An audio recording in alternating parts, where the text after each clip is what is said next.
Leon Kennedy arrives on a mysterious island and sees in front of him, no, it's not a zombie. His face is pale, but there's no body at all. Only a black mantle envelops him. Oh, no, something's wrong. It's not Leon, it's Dante.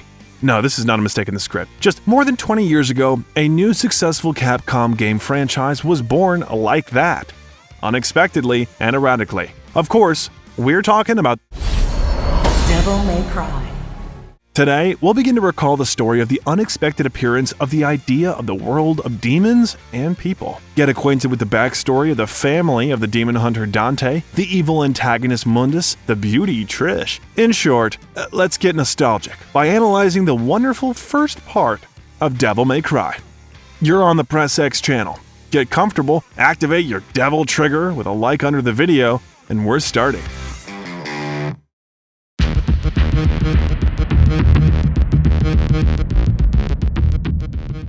It was 1979. The world was on the verge of World War III, however, as it is today. In the land of the rising sun, computer technologies were developing and new companies were emerging. So, IRM Corporation appeared in the Japanese city of Osaka on May 30th of that year, which began writing software codes for a small amount of money. However, in the early 80s, the founders of the company wanted to expand, and they opened a subsidiary, Japan Capsule Computers, which they merged with IRM to establish the production and distribution of arcade slot machines and portable consoles. Soon, on June 11, 1983, the founder of IRM, Kenzo Sugimoto, founded Capcom in order to take over the internal sales of the company's software. Well, how the new name was formed, we think you've already guessed. It was a combination of abbreviations from Capsule Computers. In fact, this is how the company came up with the idea of designating arcade machines. They were produced in the early years of the company's existence. At the time, they were very different from personal computers. They were like a capsule packed to the brim with gaming fun. Capcom was happy to confirm this statement with its new products, releasing arcade and console games for several years. Among them were arcade shooting games on spacecraft Vulgus, a similar airplane shooter about World War II, 1942, and the already legendary projects for 1985, Commando and Ghosts and Goblins. Just this year, the Japanese company Capcom opened a Western branch in America, Capcom USA. Perhaps, thanks to this, the arcade about knights, goblins, and ghosts found its success. This is the first game that, despite its complexity, required the player to replay through the game in order to be considered completed. This was the real progenitor of the Souls-like games genre. It seems that even then, the Japanese like to torment the players a little.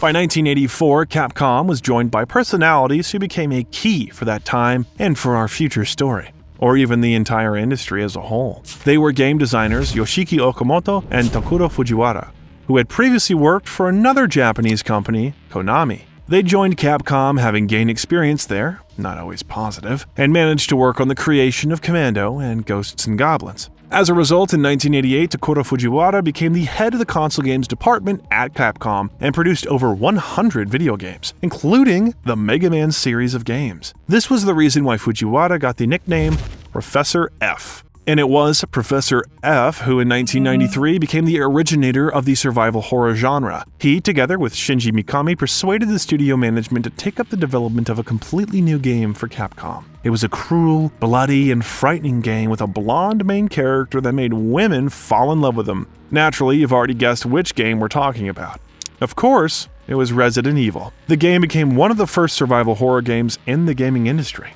We already talked about the story of the creation of this great franchise in a separate video on our channel, so if you want to know about all the ups and downs of the Resident Evil series, subscribe. The video is already available via the link in the upper right corner of the video.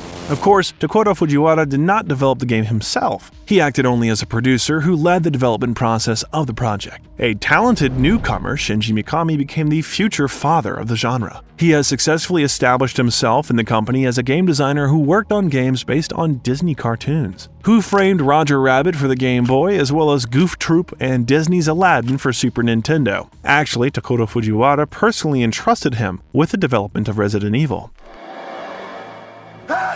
最初のきっかけは当時上司だった藤原さんっていう方に呼び出されて However, the game was originally planned as a three-dimensional and more terrifying reinterpretation of the old 2D game, Sweet Home. This project formed the basis for the future of Biohazard. That's what the game was originally called in Japan. But the project became known outside Japan as Resident Evil due to copyright issues with such a name in the United States. The new game received high ratings from critics and found tremendous success with gamers around the world. In fact, it was the best game on the PlayStation. By the end of 1996, 2.8 million copies of the game had been sold. The success of Resident Evil has led to the creation of numerous sequels to the series, as well as films, comics, and toys dedicated to the game. Moreover, Resident Evil has popularized the survival horror genre globally. Shinji Mikami himself has been the producer of Resident Evil 2 since 1997, as well as many other Capcom games. But the laurels of honor don't belong only to him. By that time in 1994, the little-known developer Hideki Kamiya had joined the project. Since childhood, he has been interested in games and wanted to create them. He became a fan of video games as a child thanks to a neighbor who often invited him to play the Epoch Cassette Vision console. He received his first console, the Famicom, during the first years of elementary school. The first game he bought was the 2D puzzle platformer Nuts and Milk. Kamiya read interviews with developers in Family Computer magazine and was inspired by the games of the legendary Shigeru Miyamoto and Masanobu Endo. They were the ones who were behind the Japanese game dev at that time. Kamiya decided that he wanted to become a video game developer like them.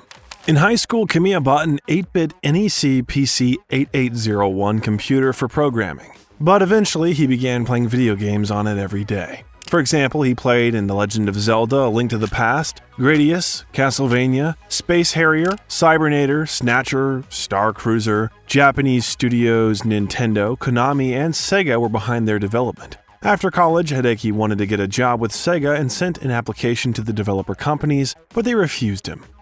Unexpectedly, Namco agreed to hire him. You probably know it by its modern name, Bandai Namco, which it received after the merger of Bandai and Namco companies. It was it who created the legendary Pac-Man, Galaga, and of course, Tekken. However, Namco did not satisfy Kamiya's main desire, because it wanted him to be an artist, not a game designer.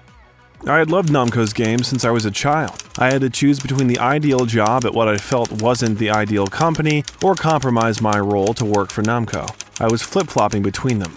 In the end, I wanted a designer role, so I decided to work for Capcom. Hideki Kamiya refused an interesting offer, and as we already know, in 1994 he was hired as a designer at the newly growing Capcom company. There he became the system planner of the original Resident Evil and then the director of the cult Resident Evil 2 at the age of 23. Mikami personally invited the designer to direct the creation of the sequel. Initially, Kamiya was even the main screenwriter of Resident Evil 2. His script was not liked by producer Mikami and was completely rewritten by a specially hired professional screenwriter, Noboru Sugimura. In general, there were quite a lot of disagreements between the mentor and the protege already at the planning stage of the sequel. Although Kamiya was the director of Resident Evil 2, Mikami was still in charge of the project and approved all the ideas. That's how Resident Evil 1.5, cancelled in the middle of the road, appeared. It was an unfinished build of the game which had to be frozen at almost 70% readiness. Kamiya thought that his career as a game designer would be over, but the studio gave the developer a second chance and it has paid off. He managed to create a game that surpassed the successful and iconic original several times. Global sales of Resident Evil 2 exceeded 3 million copies in the first month and a half. 1.9 million of them were sold in Japan and more than 1 million in the United States. And about 11 million copies of all versions of Resident Evil and Resident Evil 2 had been sold worldwide by March 1999. Capcom has made a multi-million-dollar fortune of almost $700 million with just 2 games in one series. A bet on the Hollywood staging of the plot of the games played on such success, which critics and the media actively hoped for. Nevertheless, cinema, and in particular horror films like Escape from New York, The Birds, The Thing, Alien, Dawn of the Dead, had a significant impact on the Resident Evil series. Surviving and being afraid has become a new trend for the next few years. The survival horror genre has flourished.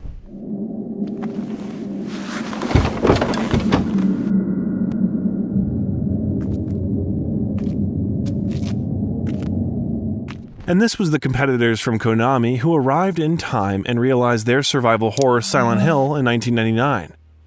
A fundamental confrontation begins between Capcom and Konami with its release. They wanted to figure out whose survival horror was stronger. Or rather, scarier.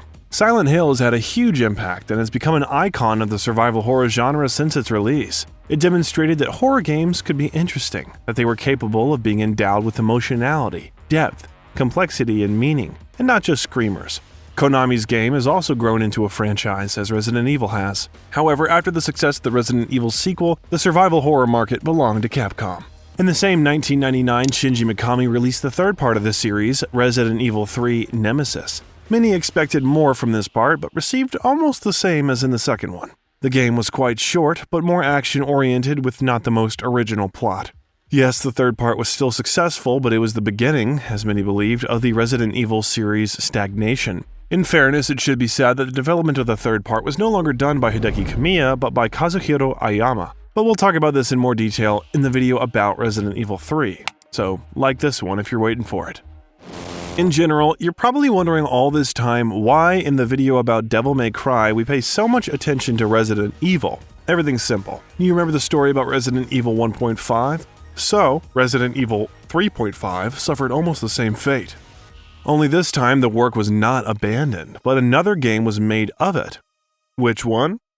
Well, how should we give you a hint?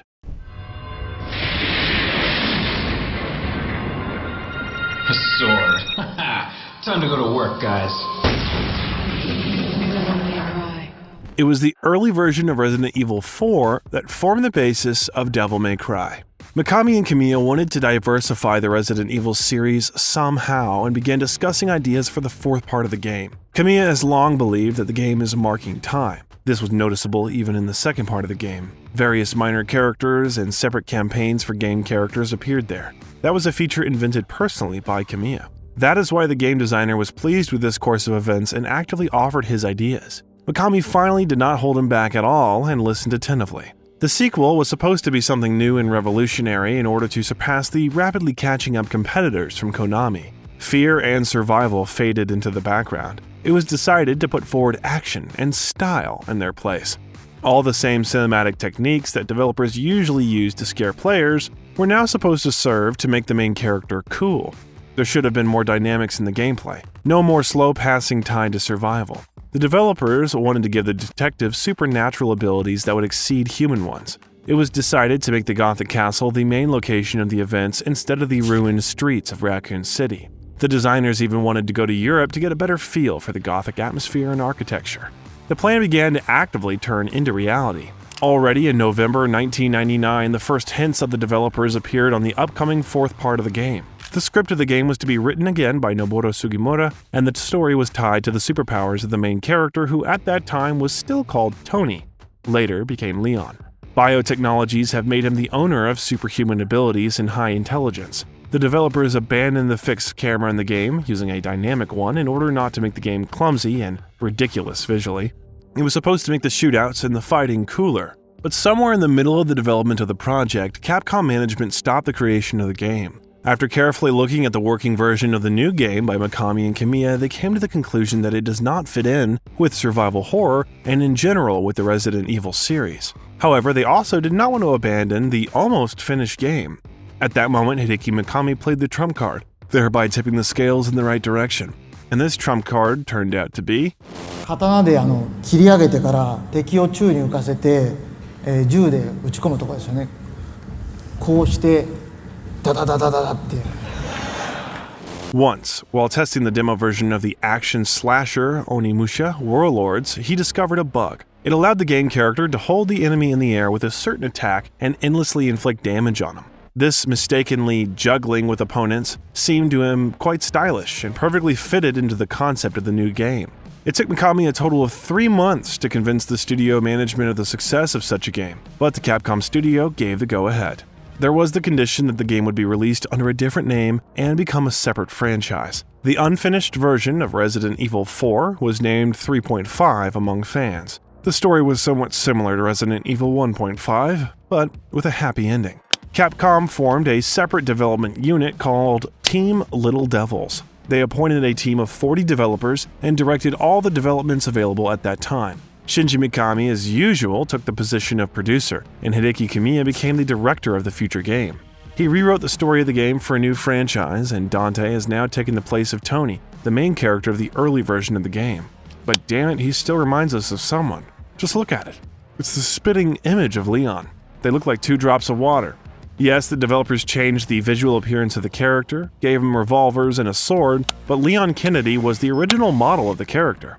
Actually, from that moment on, the paths of Resident Evil and Devil May Cry finally diverged, although it depends on how you look at it, and the development of two completely different games began. There was Resident Evil 4, which became a step forward for the series, and Devil May Cry. And by the way, one of the early versions of the fourth part of Resident Evil was popularly called Resident May Cry, but we'll talk about this another time. And now let's figure out how the real apogee of Capcom's coolness was created.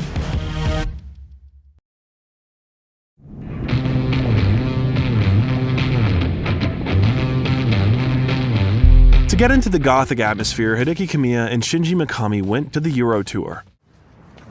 Cooper here. Hello, Mr. Walters. They traveled to small European towns and villages in order to move away from the images of American culture. We explored the ancient Gothic castles of England and the Spanish countryside. Gothic statues, bricks, and stone sidewalks were photographed for use in textures, and the results of their trip were very noticeable, as the images they saw appeared in two new games at once, Resident Evil 4 and Devil May Cry.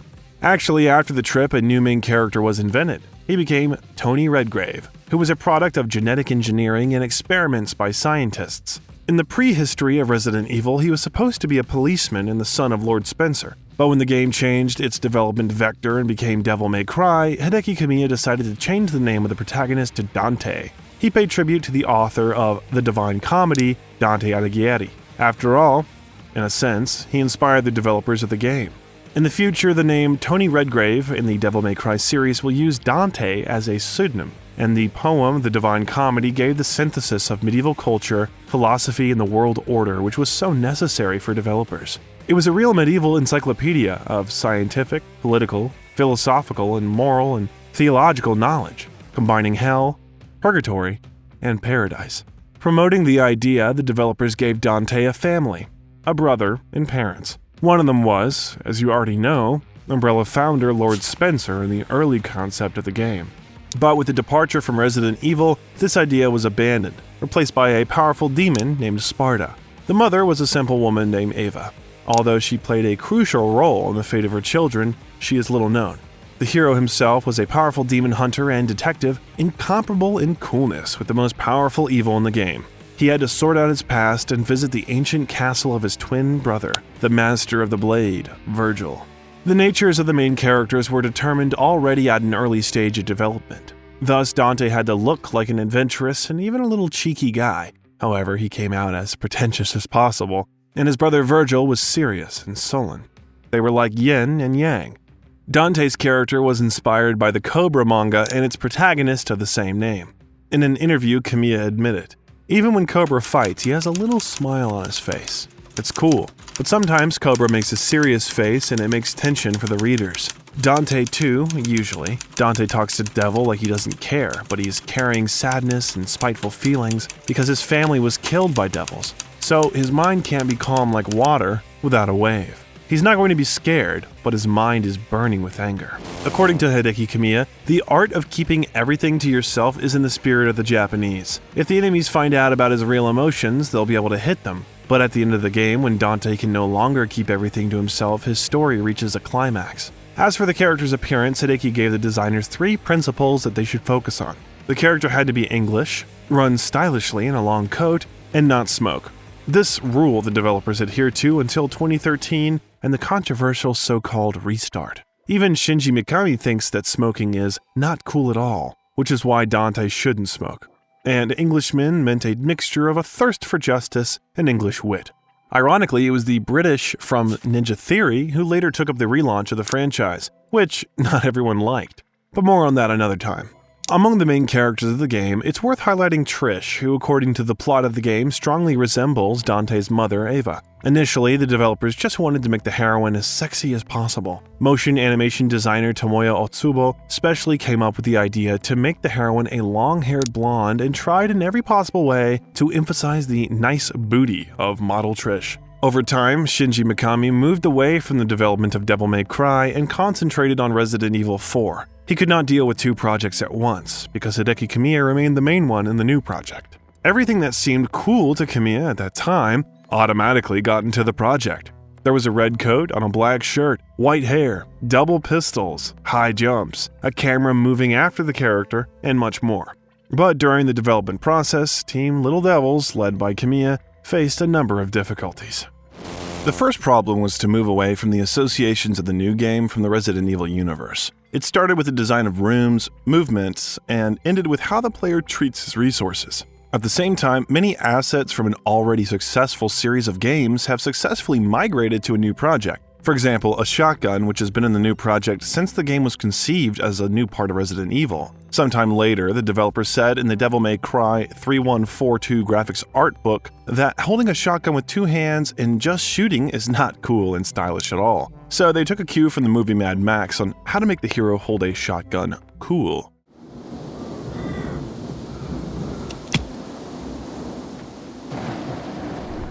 So, to move away from the style of holding a shotgun from Resident Evil, Dante had to hold the sawed-off shotgun with one hand, and he also loaded it with only one hand for maximum coolness. Also, there's a machine gun, or rather, two at once, one in both hands in the Devil May Cry graphic arts art book. However, it did not get into the game. The design of the machine gun concept resembles the Thompson submachine gun, which consists of different parts of the Sten MK2 and MP18. Can you imagine that in order to create the design and appearance of weapons in the game, as well as cars or whatever else, a license to use the product is required? Therefore, Capcom, who already have considerable experience in developing video games, have found a working way to circumvent such problems. They decided to create something that would have enough differences from any real weapon, but would be created from their parts. For example, the legendary Samurai Edge from Resident Evil, or the pistol from the second part of Dino Crisis, which was released in 2000. If you look at it, it's a mix of IMI Desert Eagle, H&K MK23, and Browning High Power Mark III. Therefore, looking at the firearms in Devil May Cry, it's clear that the artists have created something unique, and thereby they hinted to the players that the Demon Hunter wouldn't use weapons from the mass market.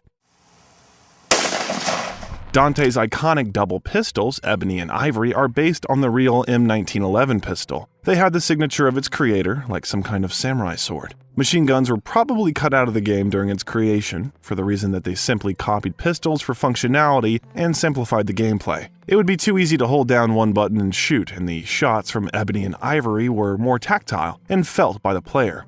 Each click on the button threw the enemy away, sparks of light flashed on the screen, and shell casings flew to the floor with a clang.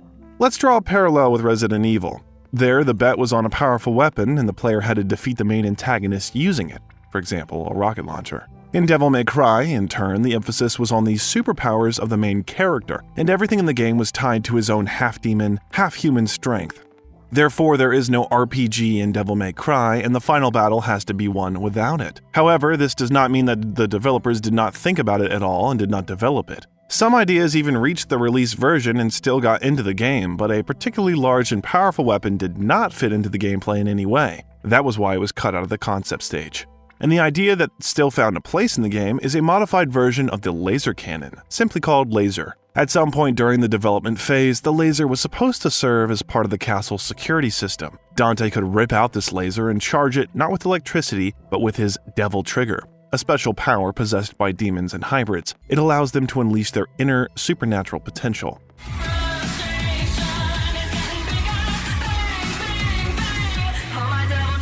Oh, we're sorry, it's a little early for that. Over time, this idea turned into Nightmare Beta. It was the last firearm that Dante could get in Devil May Cry. It was visually inspired by science fiction technology and similar to some kind of demonic machinery.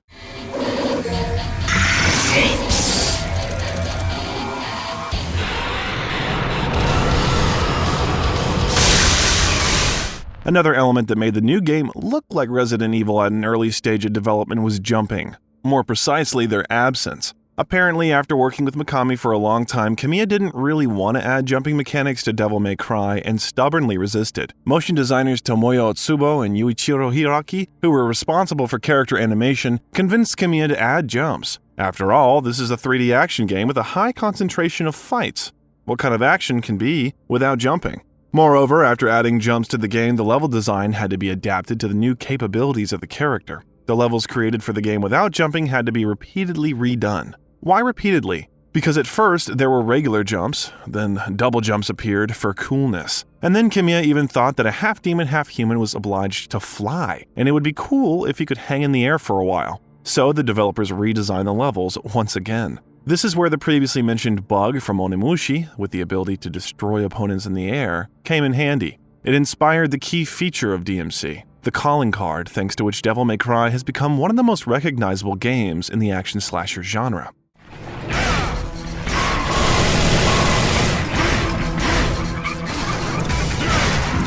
By this time, Tomoyo Otsuba's decision to make Trish long-haired had become a kind of shot in their foot, because throughout the game the hair had to be animated. Towards the end of development, the entire motion team was involved in animating Trish's hair. Vergil, being developed under the working name Nero Angelo, on the contrary, was created quite simply. The developers already had a Dante model. They started from it. We can say that they were twin brothers not only in the plot. Vergil's model was only added with a few new movements, adjusted the design, and took away the small arms that Dante's model had. However, the character needed a long-range attack. Here, the developers had a problem.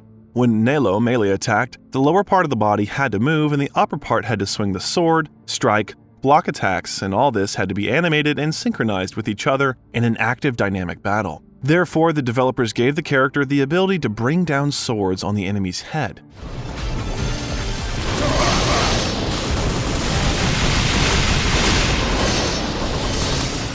They circumvented the problem with the lack of long-range attack and the complexity of animation that way. The motion designers were glad that they had to animate at least a little less. They had enough work, starting with unique characters and bosses, ending with individual movements of some characters.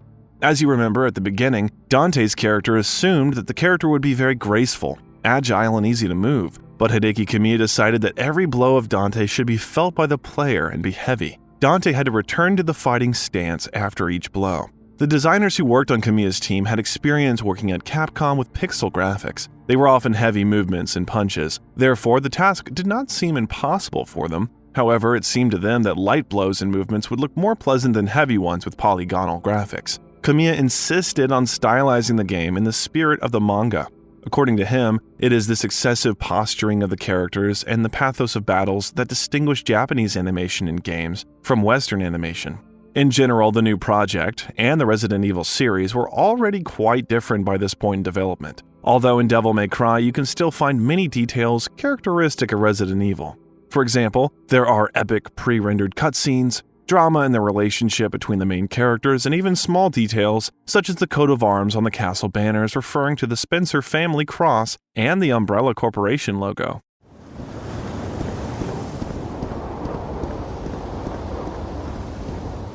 Nevertheless, the designers have worked on the interiors and exteriors, filling them with gothic gloom and making them a distinctive feature of the entire DMC series. The old cobwebbed halls with paintings and thick frames that once had a solid grandeur are now illuminated by the dim light of lamps and stained glass windows. The character design was also on top, not only of the main character and his companion, but also of demonic opponents. For example, developing the design of the main villain of Devil May Cry, Mundus, which is a kind of reinterpretation of Baphomet by the Japanese, enemy motion artist Tomoyo Otsuba said, "Visually, he looks like a god.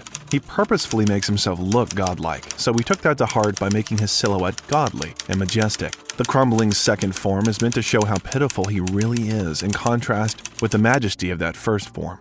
As a result, flying spirits in robes with huge scissors, antique wooden puppets in clown outfits, demonic animals, and even an aggressive shapeless entity called Nightmare can be found in the game. The game could indeed seem like a nightmare at high difficulty levels, but according to Kamiya, it was an intentional challenge to those who played light, casual games. Today, it is difficult to say what kind of engine the game was based on and whether it differed from the engine used for the Resident Evil series. However, the graphics in the game have evolved in a couple of years since the release of the third part of Resident Evil and therefore were noticeably different. Well, what about the music in the game?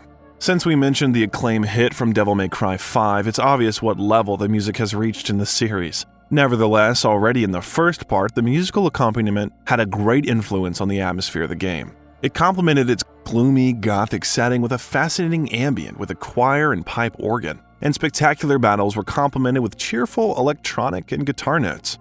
Just listen.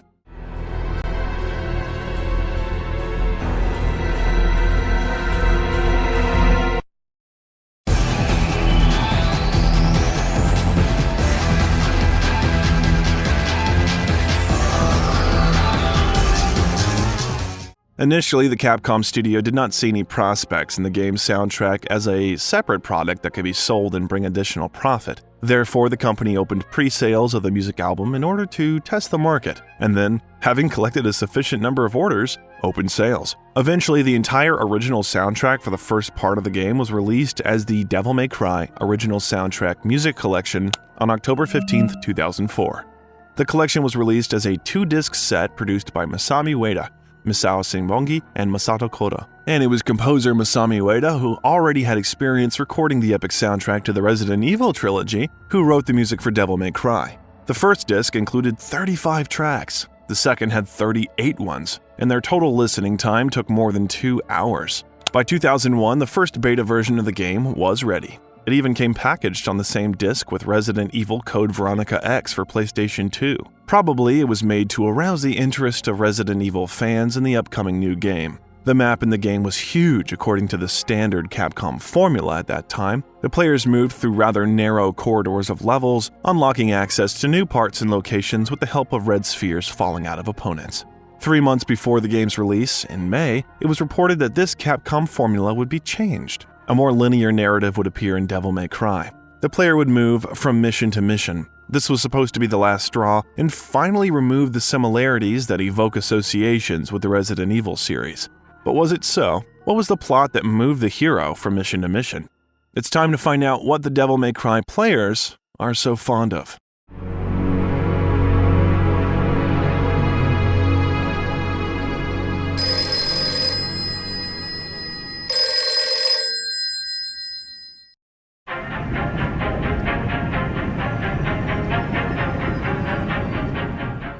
The history of the Devil May Cry universe dates back many thousands of years before the events shown in the first part of the game, when there was only darkness from which the demonic world emerged. The kingdom of hell, which served as a home for demons. They were selfish, cruel, and never showed compassion to anyone or anything.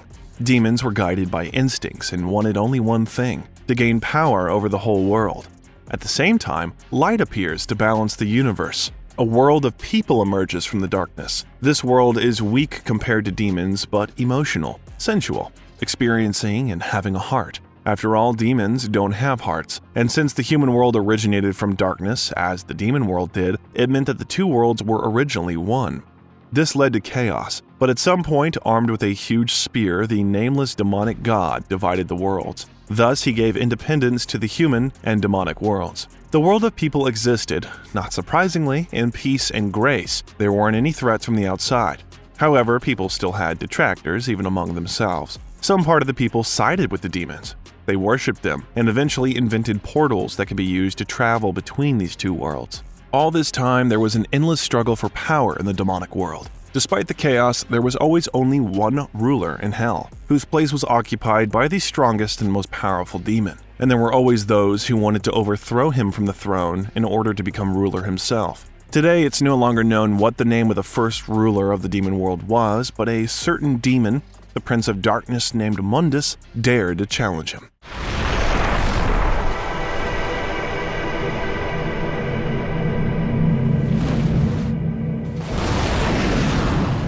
It takes a lot of power to control all demons.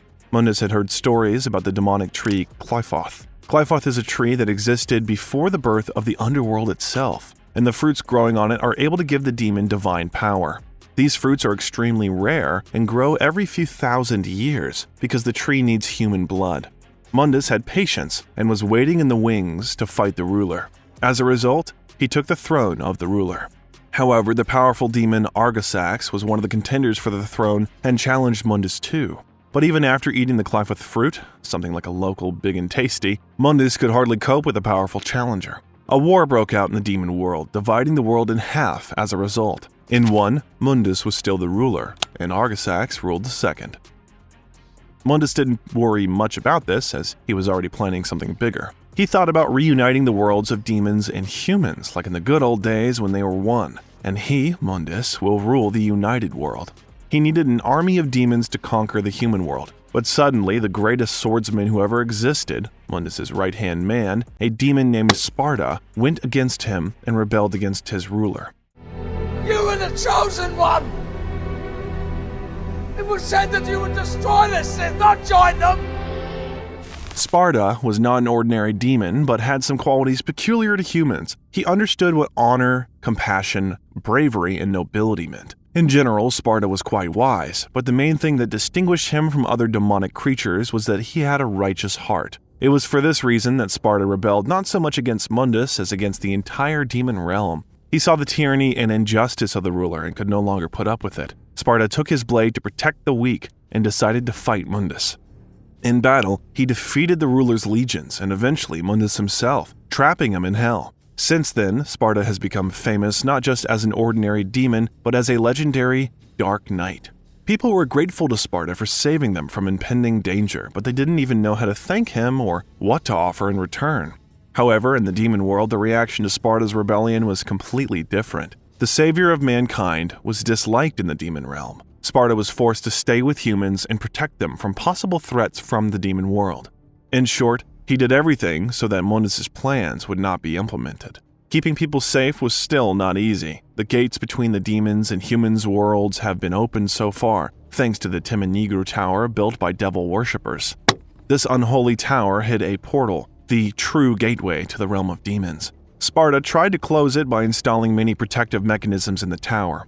He also crossed out the names of 7 powerful demons representing the 7 deadly sins, and he turned them into a seal on the ground inside the tower. This seal was supposed to serve as an amulet and protect against uninvited guests. Sparta put his own demonic power into his blade. By the way, later, Sparta divided all his powers and created 2 more blades. The first one was Yamato. It could awaken forces and separate a person from the devil. And the second one was Rebellion. It, on the contrary, can unite representatives of these 2 kingdoms in one individual. Well, let's not rush things. Sparta used the blood of a human priestess and his own blood for a blade ritual, thereby closing the door between the worlds. The key to the demon world was a kind of perfect amulet, but more on that later. After all, there were several other portals in the world that Sparta knew about. For example, one of them was located in the city of Fortuna, where the noble demon went to seal it with the Yamato blade. The only thing that Sparta did not take into account was that Yamato was a kind of key with which anyone could reopen the gates to the demon realm. Sparta was forced to live and rule in Fortune for a while, keeping an eye on the gate. Open the gates!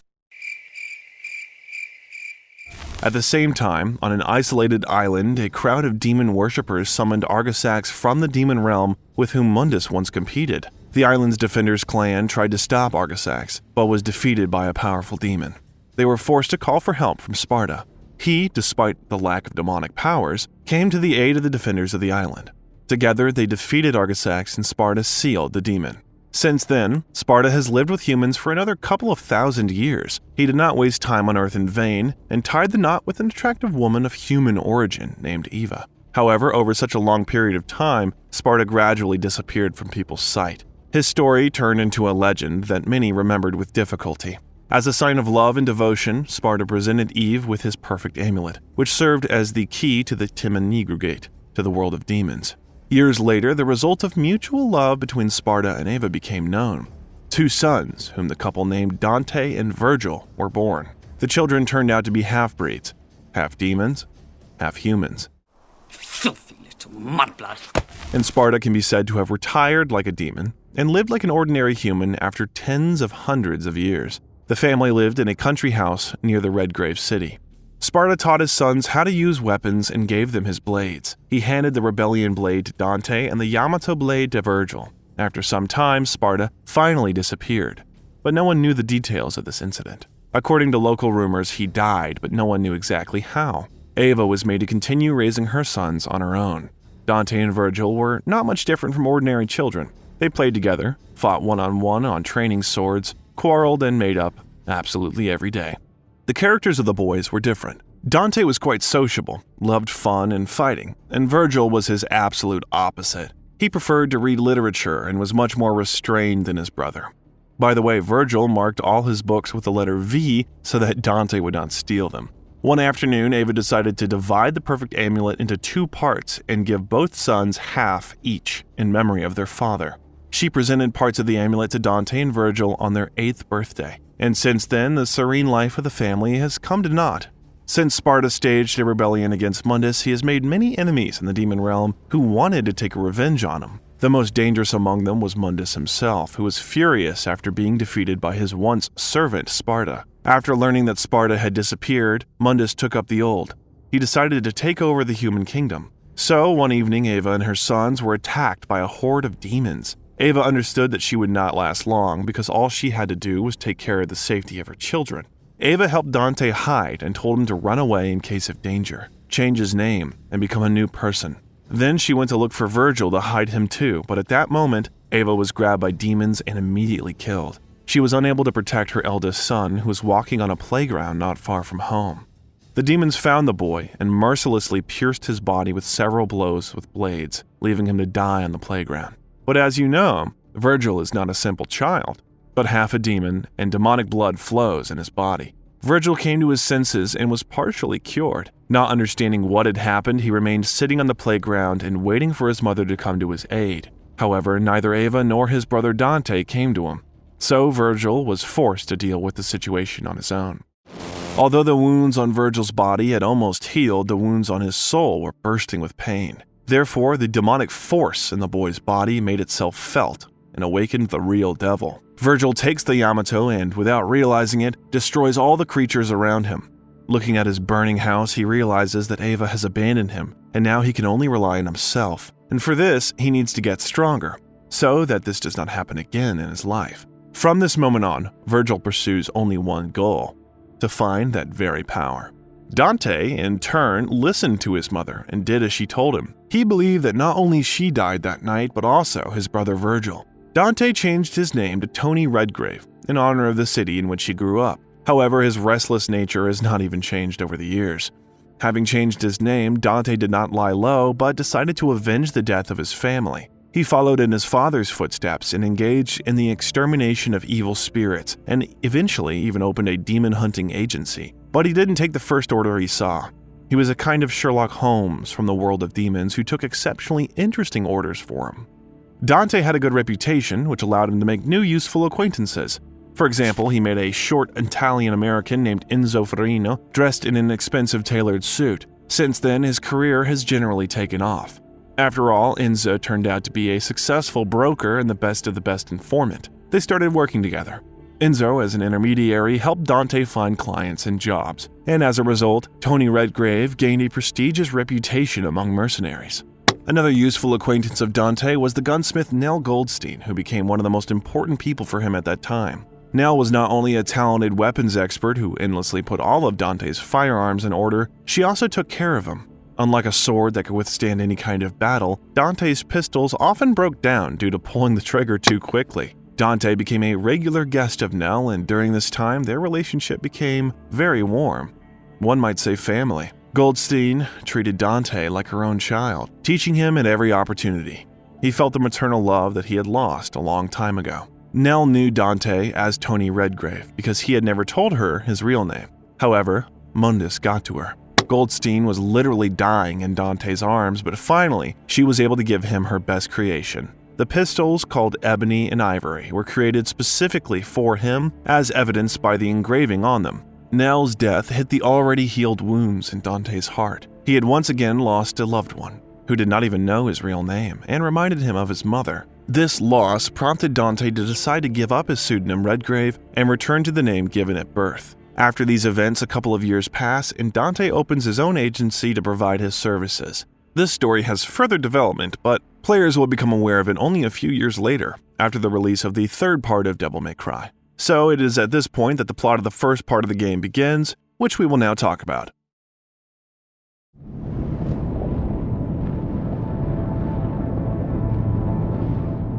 The player briefly gets acquainted with the beginning of the game in the very first cutscene of Devil May Cry. The demon Sparta single-handedly crushed the legions of hell and closed the gates between the worlds of demons and humans. 2,000 years have passed since then, and now Sparta's son, Dante, continues his father's work.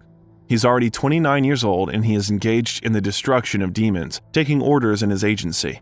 It is as Dante that the player will have to play as. Suddenly, a stranger on a motorcycle literally flies into the hero's office. Whoa, slow down, babe.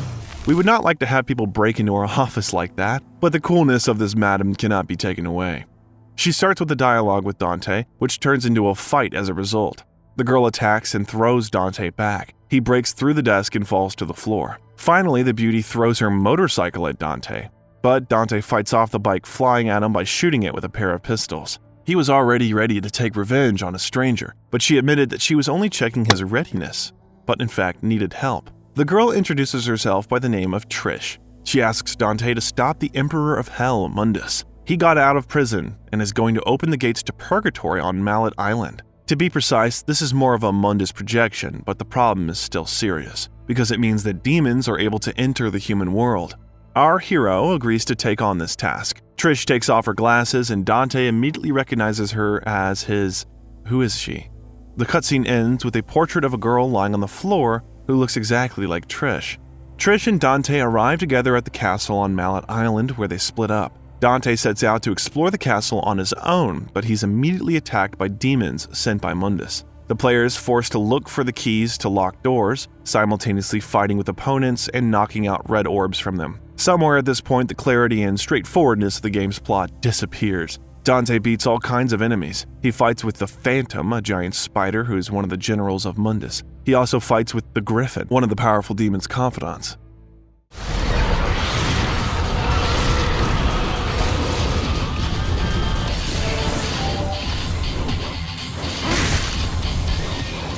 Griffin is very fast and frightening in size, which gives it an advantage in battle, and it can even more easily defeat any of the strongest opponents thanks to the ability to fly. During a high-speed flight, Griffin creates a red lightning bolt which is difficult to dodge, and the creature uses a razor-sharp beak to stab its opponent. That is why, during the fight with Dante, Griffin often dives in his direction. His electric attacks can be evaded by jumping. It's enough to keep cool when Griffin is at a distance and detect a gap in the electric wave that the creature emits. Griffin can spread red energy wings and attack the player from anywhere, ignoring objects in his path. The player must use terrain to dodge. Dante defeats the demonic bird and continues to move through the castle, but soon the player meets Nello Angelo. This demon knight behaves in a surprisingly unusual way, as for a demon. During the battle with Dante, Nello notices the half of the amulet on his chest and retreats. Over time, Dante encounters Nello Angelo again when he intends to board a ship going inland. This time, Dante defeats the demon. Then he still crosses on the ship and encounters Griffin again, which he defeats, but again, not completely. There will be another meeting in the arena. Griffin is defeated in a fight with Sparta's son in the Colosseum and asks Mundus for help. The Prince of Darkness in his avatar form ruthlessly kills Griffin, considering the demon unworthy of further service to him.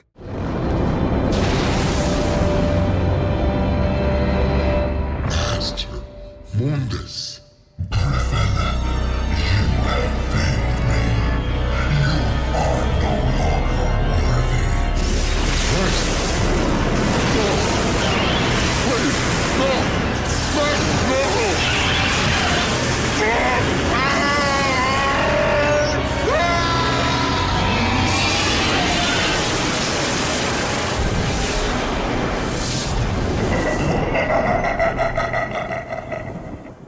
After that, the player wanders around the island for some time and encounters Nello Angelo for the third time.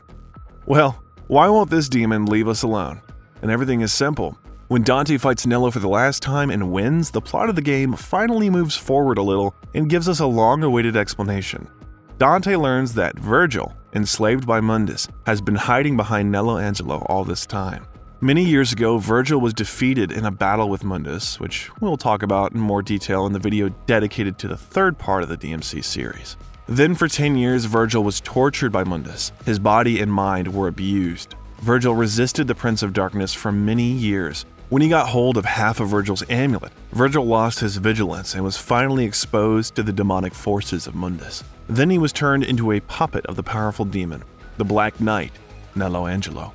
After defeating Nello Angelo, Dante picks up the half of Vergil's amulet and connects its two parts together. The amulet activates and transforms Dante's sword into a formidable and previously unseen weapon, the true form of Sparta's blade.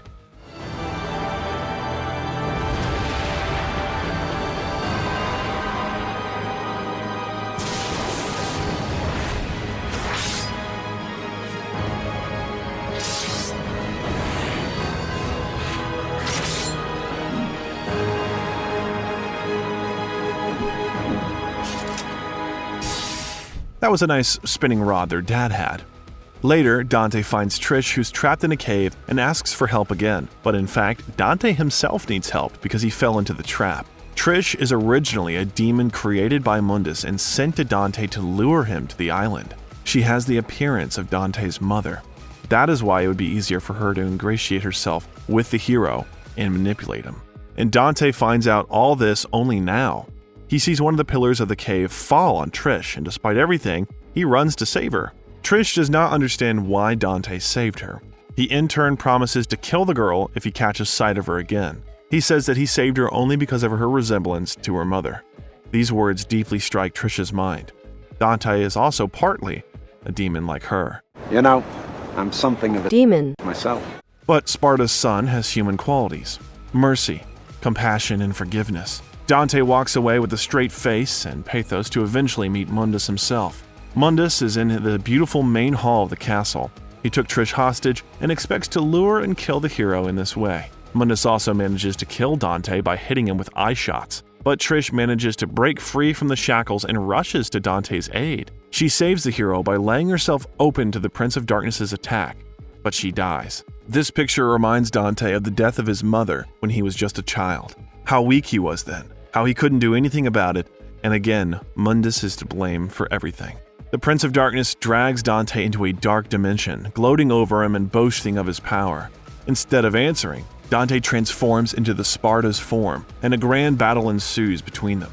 During it, Mundus is defeated, and Dante, although he comes out of the battle victorious, does not feel any positive feelings. He experiences only the bitterness of loss at the sight of Trish's body, who, like his mother, sacrificed herself for him. Dante leaves a perfect amulet on Trish's body, leaves Sparta's sword with her, and heads for the exit of the castle, which begins to collapse. Mundus, who is still alive, stops Dante almost out of the castle. At the end of their battle, Trish, who has risen from the dead, appears out of nowhere. That's what Sparta's life-giving amulet and sword do to people. Or, not really with people. Trish gives her powers to Dante, and after working together in battle with the Prince of Darkness, they seal Mundus back to the demon world. After the battle, Trish apologizes to Dante for fooling him and luring him to the island. Suddenly, tears begin to flow from her eyes, and Dante says in response, "Trish, devils never cry. These tears are a gift only humans have." Despite her nature, Trish has become a human being in part. After that, the couple finally leaves the crumbling Mallet Island by plane and soon begin working together in Dante's small shop. For a long time, this shop was untitled, then it was briefly called Devil May Cry. But now Dante knows what to call it. Neon letters, "Devils Never Cry," light up above the entrance to the store.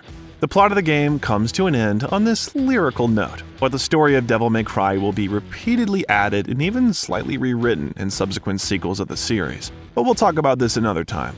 But for now, let's take a closer look at the mystically exciting and cool lore of the game.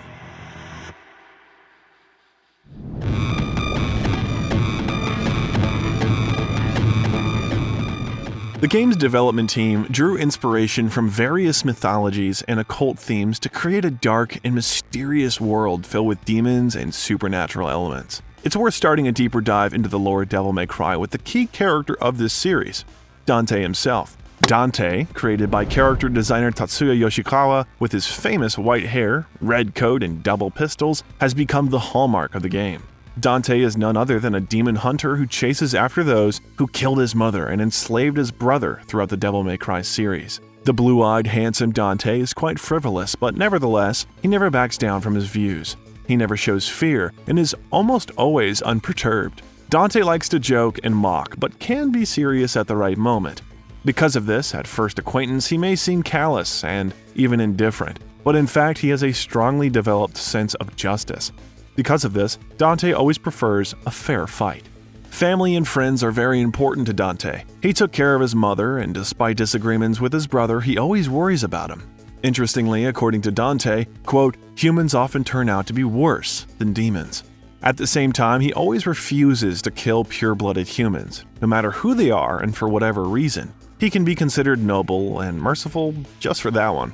But Dante is ready to deal with demons for any fee, even if he does not earn a penny from the order. He prefers not to give his best at full strength in battle so that the battle lasts as long and interesting as possible. Otherwise, he'll just be bored. Therefore, he finds solace in strong opponents who challenge him themselves.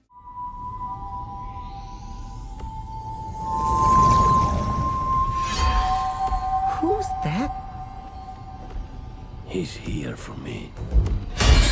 Dante's older brother, Vergil, is mostly different from him, not so much externally as internally. He's tall, has pale skin, gray-blue eyes, and silver, slicked-back hair. Being twins, the main distinguishing feature of Vergil and Dante is precisely the hairstyle, and only when Vergil's hair is disheveled, the brothers become almost indistinguishable. For a long time, Vergil was one of the main antagonists of the Devil May Cry series. When their paths parted on the fateful night, Vergil rejected his humanity and accepted his father's demonic legacy. Vergil is calm, cool, and introverted. He cares little about the well-being of others because the only thing he cares about is the desire for power. Despite his coldness, Vergil cherishes the demonic Yamato blade given to him by his father, his half of the perfect amulet, the memory of his mother, and his son. Wait, what? Does Vergil have a son?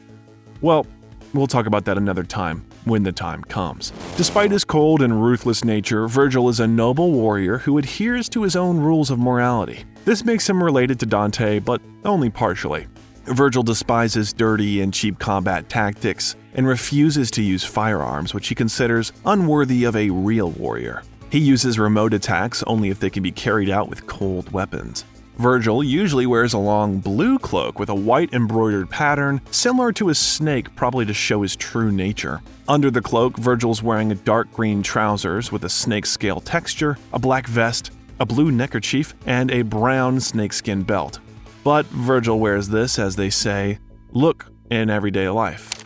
And in the first part of the game, he appears to the player in the form of Nello Angelo.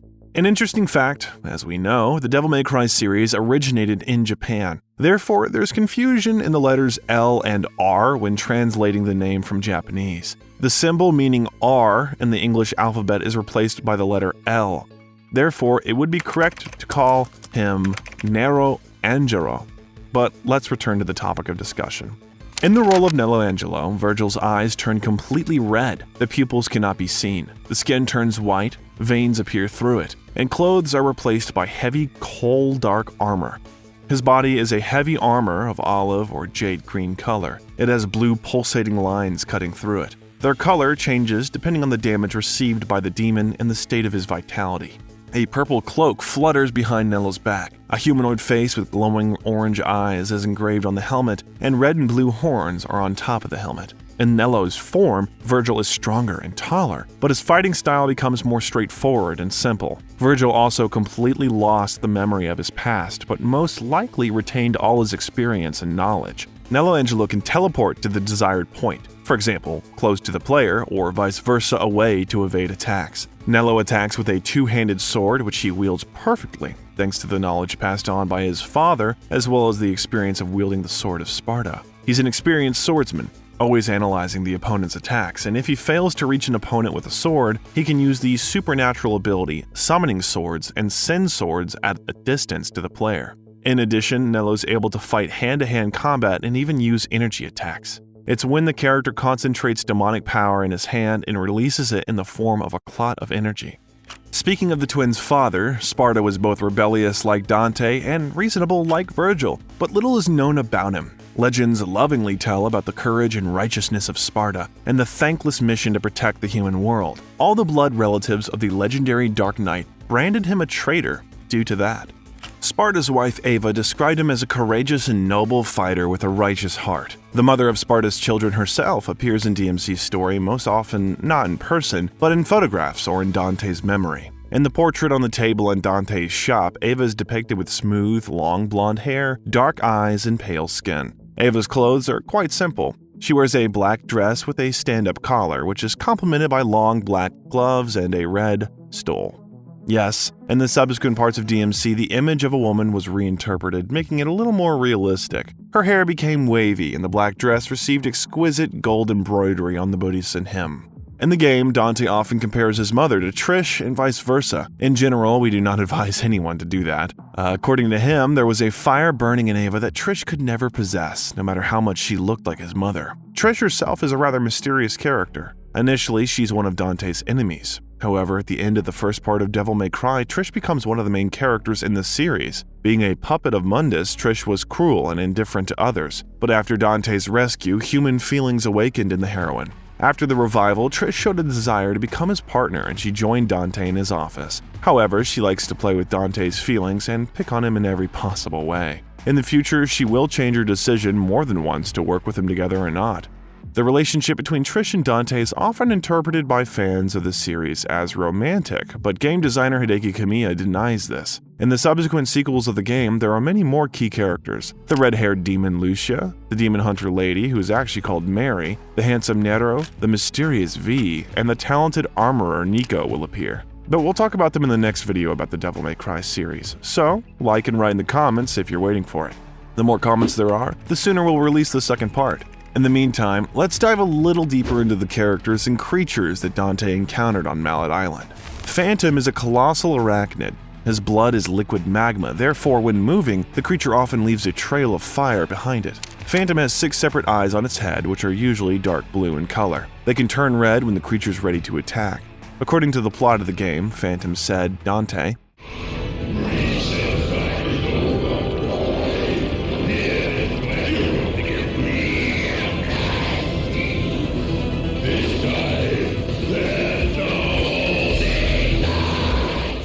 the spider-like creature's formidable weapon is a long, scorpion-like tail with a sting at the end, and from the front, Phantom has massive club-shaped limbs. He uses them to strike at enemies. Given the demonic origin of Phantom, he possesses magical powers that are based on fire. The creature is capable of attacking with fireballs or magma. Phantom can summon the dead by plunging his head into the ground. The dead awaken in the form of pillars of fire.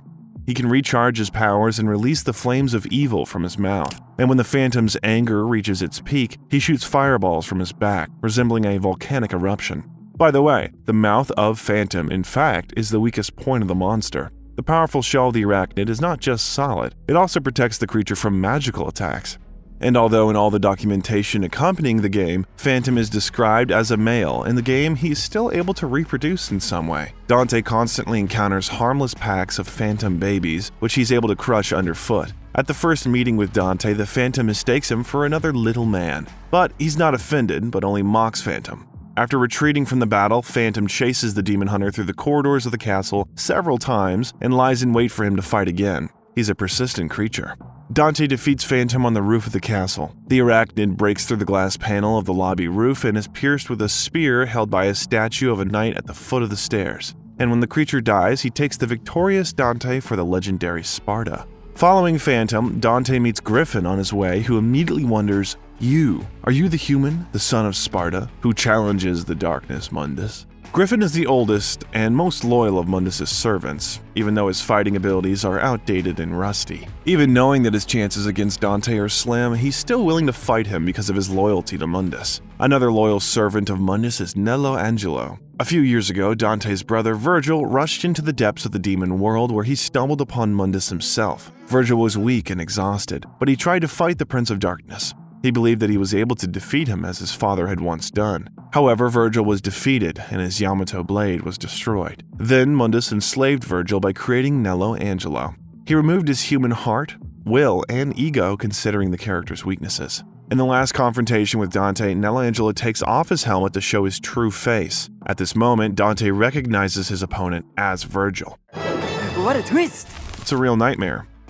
By the way, another creature created by Mundus is the Nightmare. In its most basic form, the creature is a bizarre puddle of lukewarm green slime. Plates of demonic material and several skulls are partially immersed in it. When it gets into combat mode, it transforms its skin into a gray hole in the form of a slug covered with demonic runes. It has several elements similar to exhaust pipes rising on the sides. In this form, the Nightmare is actually a living tank. Interestingly, the bioweapon created by the Prince of Darkness consists of inorganic substances. The Nightmare obeys the commands of Mundus, therefore it is unknown whether he has his own consciousness. The nightmare has several cores that are capable of absorbing the magical powers of opponents, and every time a core is destroyed, the creature activates a self-defense mechanism and changes its attack structure. Well, the last character of the first part of the game is the Prince of Darkness, Mundus. 2 millennia ago, the Devil Prince Mundus was born in the depths of the demonic world, when it was snowing in the human world, and quickly came to power. Having created a great army and gained great power by eating the powerful Clyphoth fruit, Mundus killed the previous Demon King and took the title for himself. And even many years later, being imprisoned on Mallet Island after being defeated by Sparta, he does not abandon the idea of taking control of the human world. The appearance of Mundus during the meeting with Dante is a giant living statue of a muscular, bearded old man with huge feathered wings. He resembles the figure of Zeus or Christian images of God. The statue of Mundus has a round hollow in his chest where an eye-like nucleus is located in his divine form. The true form of the Mundus is revealed when the statue is destroyed. It is a grotesque, writhing mass of living tissue. It has 3 eyeballs and hundreds of arms coming out of it that Dante encounters during the final battle with the demon. What is that thing? An excremental, big old goblin. A what? A shit demon! The Mundus also can look like 3 glowing balls radiating energy, which it often uses. This is exactly what he looks like when talking to Griffin and Trish. Mundus is the embodiment of evil in the Devil May Cry universe. He's a sadist who feels neither compassion nor empathy for his henchmen. Regardless of their loyalty, the demon happily kills the Griffin, one of the generals, when he begs the owner for help. He also uses Trish as a bargaining chip in front of Dante, and he mocks and gloats over Dante, ridiculing the hero's affection for Trish. When Mallet Island begins to collapse in the finale of the first part of the game, Mundus appears in front of Dante through the Hellgate in the sewers. He's severely wounded and swears that Dante doesn't get away. However, Dante stands his ground and swears that the island will become Mundus' personal burial ground. At this point, Trish gives her powers to Dante and helps send the demon back to his realm of darkness. But let's be honest, no matter what powers the key characters have, they would have not coped with evil without real weapons. So let's talk about game weapons and their features. There's a lot to tell here, both firearms and edged weapons, although it's more correct to call it a demonic weapon, which is quite interesting. Alastor is the first sword that Dante finds in the game. It is also called Devil Arm, Thunder Sword, or Spirit of Lightning. This sword is the embodiment of the Thunder Devil Alastor in the form of a sword. There's a dragon's head biting the blade on the hilt of the Alastor, and the dragon's wings serve as a kind of protection for the sword. The main part of the handle twists and leads to the skulls at the bottom with a protruding spike at the end.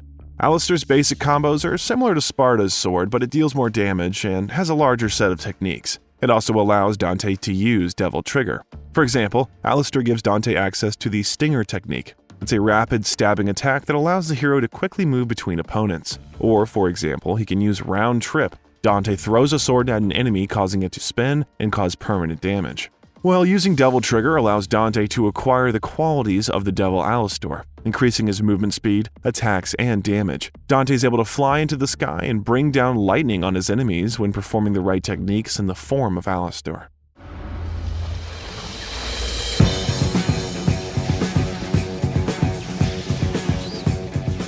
Well, since we've already mentioned the Sparta's sword, then it has 2 forms, the Devil Sword Sparta and its awakened form, Force Edge. Once upon a time, it was forged and endowed with magical, even godlike power by demons, and since then the sword has remained the favorite weapon of the legendary warrior. The visually unawakened form of the sword, Force Edge, looks like an ornate but completely unremarkable sword. The sword guard takes a W shape and vaguely resembles the Sparta's horns, and the spiral handle leads to 4 skulls with a spike at the top. But in the awakened state, Sparta is already a much more formidable and interesting weapon. Sparta keeps the visual design of the grip and crossguard, but the spike on the skulls is split in half. The frontward, more elaborate half of the spike forms a small blade that curves around the bottom of Sparta's blade. An ordinary blade transforms into 2 long curved blades. They are attached with the help of organic matter to a structure resembling a spine. Sparta has 2 modes. Its blades can be reoriented, giving the Sparta the shape of a long sword, when 2 blades together form a long one, the shape of a spear, or the shape of a scythe. In the center of the upper part of the sword is a large glowing red gemstone. There are 2 much smaller gems on the reverse side, glowing orange and pink.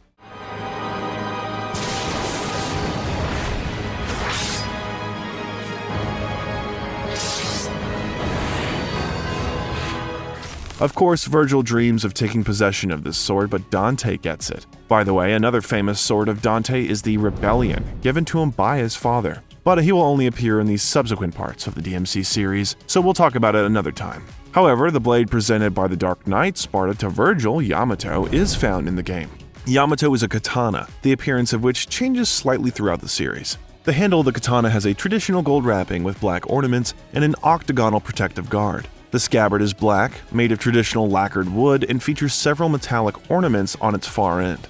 Despite having a scabbard and its length, Yamato is only occasionally worn on the waist. Vergil carries a katana with his hands during battle, and in the form of Devil Trigger, Vergil can take out and put the Yamato in the scabbard with greater speed, and he simultaneously leaves his left hand free to use other weapons.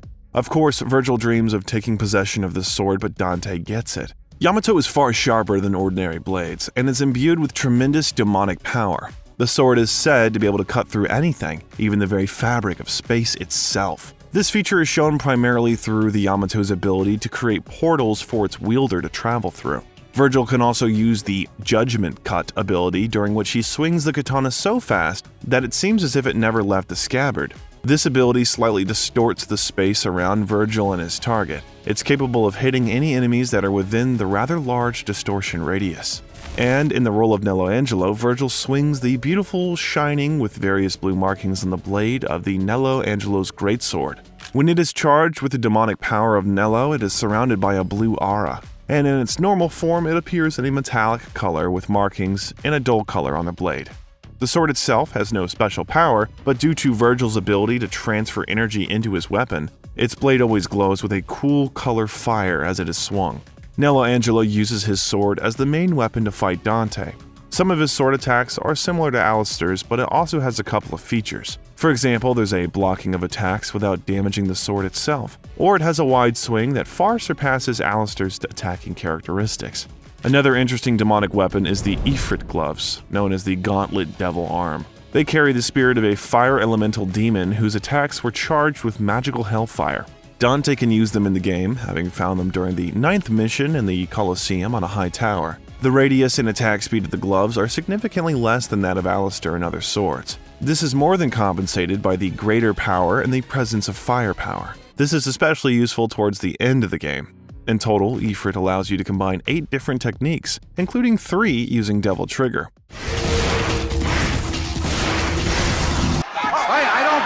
We can say that the Ifrit is a good alternative to an essentially identical set of swords. Its area damage, shots, cool techniques, in a word, are stylish. The last demonic weapon in the game is Nightmare Beta. We can say that this is a firearm, although in fact it is a laser weapon, which was not created by human hands. Visually, this dark-colored weapon looks like the demonic entity Nightmare in its armored form. Moreover, you cannot hold the weapon in your hands, but carry it on your forearm. Nightmare Beta draws energy from the hero's Devil Trigger scale and shoots powerful ricocheting energy beams formed from light. To activate the weapon, Dante stretches his left arm forward and wraps his right arm around it. Then 6 claws at the base of the weapon are tightly compressed around his arm. The front part of the body rises and opens the barrel for a shot. Nightmare Beta shoots green energy arrows that pierce enemies. They continue to bounce off all hard surfaces they encounter until they disappear after a certain time. You can even shoot on the ground. The weapon changes its properties depending on the fullness of the Devil Trigger scale. But in general, the game has a whole arsenal of firearms for fans of shooting. For example, Dante's favorite weapon, Ebony and Ivory, are semi-automatic pistols appearing in all parts of the Devil May Cry series. They are designed to quickly fire bullets filled with his demonic power. The black pistol for the left hand, Ebony, has been modified for comfort and long-range aiming. The white pistol for the right hand, Ivory, has been specially designed for fast shooting and quick drawing of weapons.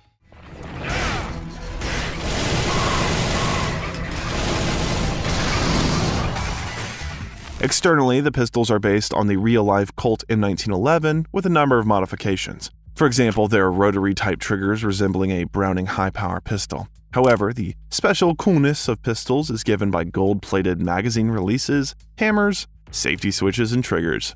Another pair of pistols in the game are Luce and Umbra, which were created by the Dark Knight Sparta for high-speed shooting. They are very similar to Ebony and Ivory, created exclusively for Dante by the armorer Nell Goldstein. but they have fewer internal settings and modifications. Both pistols have ergonomic wood grips, and in the center of the grips there are portraits of Victorian women, just as on the ebony and ivory model. Their color corresponds to their names. Umbra has dark hair, and Luce has fair hair. Once long ago, Sparta used the guns, but in the game's sequels, Trish wields them. But that's for another time. In addition to pistols, the game also features the previously mentioned modified shotgun in the form of a sawed-off one. It has a lot of firepower, but has a shorter range of fire and a slower reload than the same ebony and ivory. Dante can also find the grenade gun on the island, which in fact is an ordinary grenade launcher with a drum. And the needle gun is a unique marine firearm that can shoot the enemy with needles underwater. The weapon has 6 shots, which Dante can only fire underwater. Unfortunately, this toy does not work on land. Visually, the needle gun is based on the FN Minimi light machine gun with a folding stock. It has a thick outer assembly resembling the jacket of a World War I era water-cooled machine gun, and there's a front grip resembling the one of a Thompson machine gun.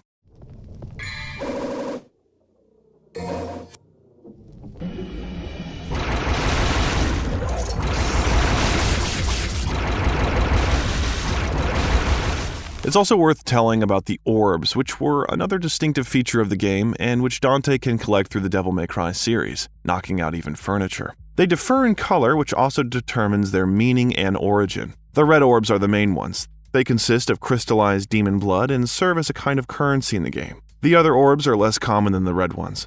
For example, the green orbs are made up of crystallized demon fluids. They restore the player's health scale being picked up, or are counted towards red orbs if health is already full. The white orbs are made up of crystallized tears and demon souls. They restore the devil trigger scale and are also counted towards red orbs if the scale is already full.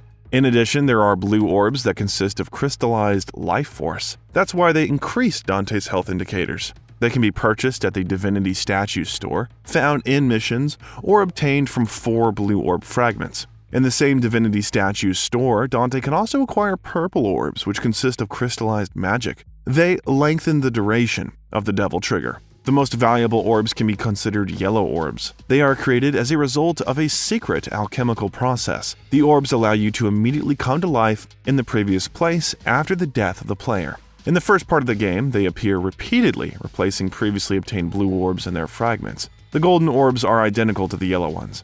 They are able to bring the player back to life immediately, even during a boss battle.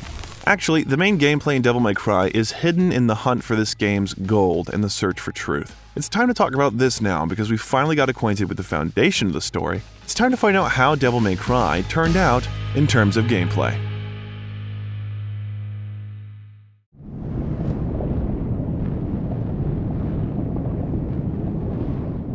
The game starts with a cutscene that sets up the plot and introduces the player to a key character in the story. Dante finds himself on an island with a huge castle. From this moment on, the player is free to explore the castle walls himself and fight the difficulties on his way. Most often, getting to a new level, the player finds himself in a corridor with many doors, but only one is open. The corridor in the game does not always look like a corridor. The developers wanted to move away from the Resident Evil level design. Therefore, they filled the game with corridors in the form of large and spacious locations. There, the player still had to pass in a straight line to the nearest door. Interestingly, the loading screens that the developers hid behind the animation of the doors between the rooms in the same Resident Evil were placed even more imperceptibly in DMC. The level was loaded at the moment when the player was trying to open a door and saw that the key to it was most often missing. Dante opens the first door by means of red orbs. The players of the famous survival horror were required to save ammo and avoid contact with zombies. In DMC, on the contrary, players simply need to kill opponents in order to get a reward, become stronger, and advance further in the story. This is how the developers found motivation for the player to arrange epic battles and shootouts throughout the entire playthrough. Fortunately, it was not difficult to advance further in the story in the game. It was possible to find the key to the closed door behind the only open door for the player in the corridor. Thus, it was not difficult to advance through the level. The player knew which door to look for the key from and where to look for it. The first reward for the player's efforts is the sword Alastor. It simultaneously serves as both a weapon and one of the keys that can unlock Dante's inner strength. And the player is allowed to try out the sword on the first boss of the game, Phantom. This is where the first opportunity to use Dante's superpower, Devil Trigger, appears. It's not just him who has this power, but other demons or hybrids. Some can take demonic form. At that time, their physical and magical attributes are enhanced. The character can have access to improvements or even additions to their usual abilities, such as flying or soaring in the air. The development team aimed to create a unique experience by focusing on combo-based gameplay. They wanted players to be able to combine different attacks to achieve results. Thus, the style of passing the game depended on the players themselves and was unique for each user. This innovative approach distinguished Devil May Cry from other action games at the time, such as Tomb Raider, GTA 3, and Doom. Being in the form of Devil Trigger, Dante deals increased damage to opponents and cannot be stunned. And most importantly, Dante with the sword gets part of the demon's form locked inside the weapon. Therefore, he gets the opportunity to fly and shoot lightning. Another weapon that allows Dante to enter Devil Trigger mode is the Gauntlet Devil Arm Ifrit. The weapon carries the spirit of the fire elemental demon. Its attack is filled with magical hellfire, which is many times stronger than any natural source of flame. Dante can cast a fireball with the help of a gauntlet. In general, Devil Trigger is strong mechanics but not endless. The reserve of forces of Dante's Devil Trigger is measured by a special blue scale. The player must defeat someone to fill this. Alternatively, Dante can mock the opponent in battle, thereby filling 2 divisions of the scale. In general, as you understand, there were 5 bosses in the game. Of course, few people can be surprised by a spider-like demon or a demonic bird today. However, at the time of the game's release, it was quite original and did not raise any questions. The 3rd boss in the game is Nero Angelo. It may seem that Vergil, being Dante's brother, should have one of the key roles in the game, but instead he turned out to be somehow incomplete and hidden behind the image of Nero Angelo, without any influence on the plot. And so it is. The thing is that this is the first game in the series. At that time, no one had thought about the subsequent prequel and the events in the lives of Dante and Vergil, which will be shown in the 3rd part of the game. Therefore, Vergil was added to the first part of the game hastily at the very end of development, which resulted in his inferiority. Of course, the concepts of Dante's brother existed initially, but they added Vergil to the game when it became obvious that Dante had to fight another boss before meeting Mundus himself. As a result, after defeating Nero Angelo, the player finds himself at a sunken ship. Here, the developers were able to surprise the players who certainly did not expect to be forced to swim, especially considering that it was not implemented in the best way. It was uncomfortable to swim, and even more so with the action taking place in the background. The player met the penultimate boss, the bioweapon Nightmare, in the cave. If the player is surrounded by a jelly-like nightmare, he'll be teleported to an evil dimension where he'll have to destroy all evil spirits. In fact, evil is a reflection of Dante's trauma in his subconscious. In addition, the nightmare has round devices on its body from which it can shoot energy at the enemy, like from a machine gun. The creature can take part of its body and throw it to the air like a boomerang. He can throw a kind of spear at the enemy, destroying everything that stands in the way. If that's not enough for you, then the nightmare, like the last boss in the game before meeting Mundus, can throw black jelly-like things that envelop his prey and freeze. It can throw homing projectiles, which if they do not reach the target, then return and cause damage to the creature itself. And the most powerful attack of the nightmare is the intense freezing that it releases from the opening hatches on the body.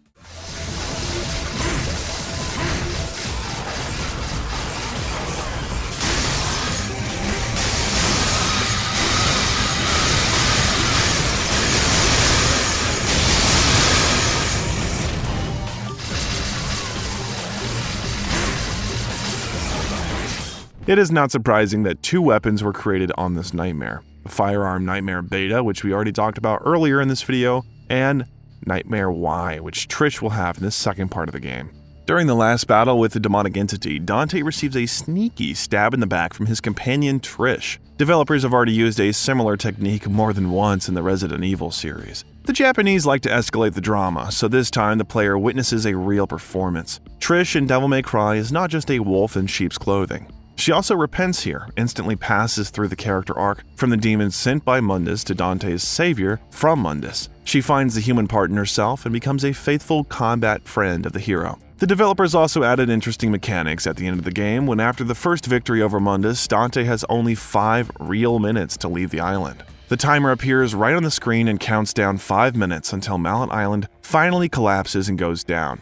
The Prince of Darkness himself is able to fly thanks to his wings and has supernatural fortitude and strength. Mundus is able to break through a stone, and he's essentially a stone himself, so he can safely withstand Dante's attacks for a while. Mundus has such demonic power that he's able to create universes, or demons, like Trish or Nightmare. He's able to manipulate the mind of his target, suppress memories, and force them to serve him. Mundus can shoot red energy needles from his eyes, arms, or back. The needles are strong enough to deal damage to Dante, and by charging a large amount of energy into his third eye, Mundus is able to shoot a powerful beam of white energy at the player. In addition, he can use orbs to create a force shield around himself, attack with lightning, fire, magma, and stones. In short, even for Dante, the demon is a real pain in the neck.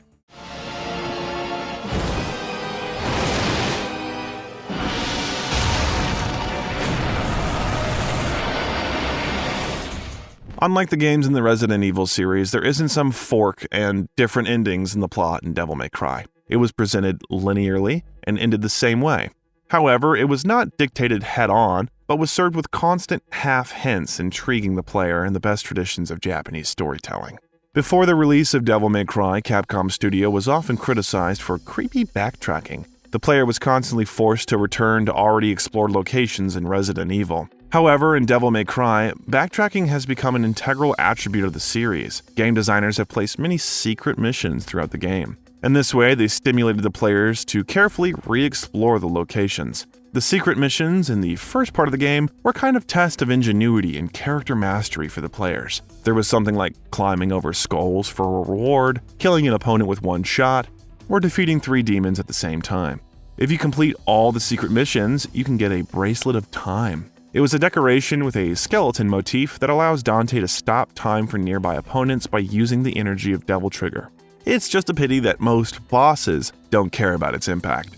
And on the one hand, this eternal running from one part of the level to another is quite justified here. But on the other hand, backtracking is still annoying and time-consuming. The replayability of this has not changed much in comparison with the Resident Evil games. For completing Devil May Cry at the most difficult mode, the player received a costume and a demonic appearance of Sparta. And at the end of the game, at the difficulty levels of Dante Must Die, the player opened the Super Dante mode where he received an endless supply of Devil Trigger energy. In general, we can say that the game had many drawbacks, which the developers will try to eliminate in the sequels, and whether they succeeded, we will find out later. But it also had a lot of positive moments. It was a full-fledged, large, and thoughtful game with its own mysterious, interesting lore and plot. Devil May Cry, although it came out of the developments of the fourth part of Resident Evil, was a completely unique and imitable game, different from the internationally successful zombie universe of Capcom. But has Devil May Cry itself found success? What were the reviews of magazines and fans of the studio's projects? That's what we're going to talk about now. But before we start analyzing the release of the game, we ask you to support our efforts with likes and comments under the video. If you enjoy what we do and you want the videos on the PressX channel to be released more often, please like this video and write any comment. For example, which series of games should we cover in the next video? This way, you'll make this video more popular and speed up the release of the second part. Thank you for helping us develop. Let's continue.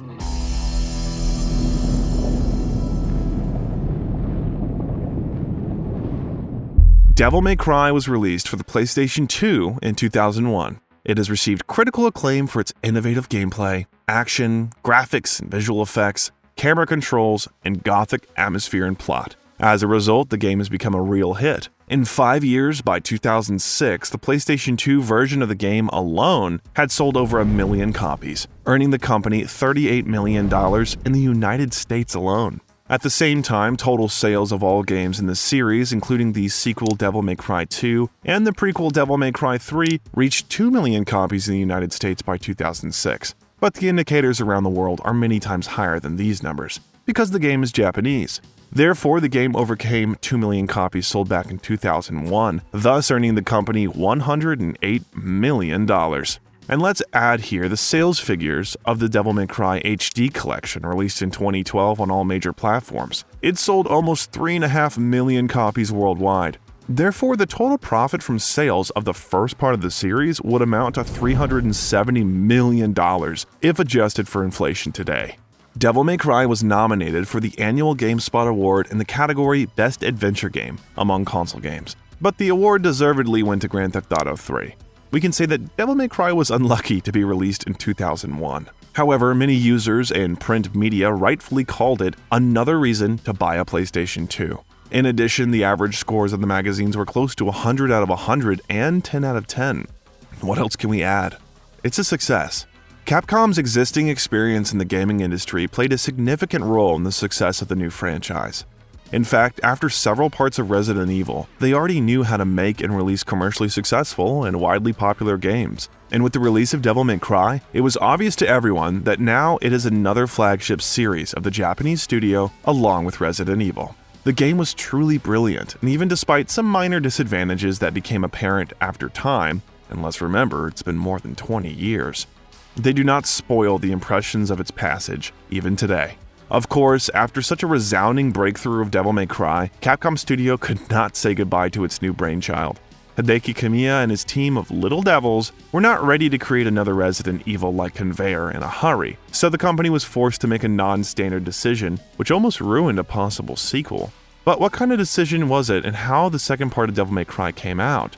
We will tell you in the next part of the video. Therefore, if you're waiting for its release, subscribe to our channel so that you don't miss anything for sure. And our video has come to an end. Thank you for watching it. You can like it if you enjoyed it. You can also watch our other videos on our channel, for example, the ones that just appeared on your screen. Well, we're already preparing a second part for you. It was PressX. See you soon.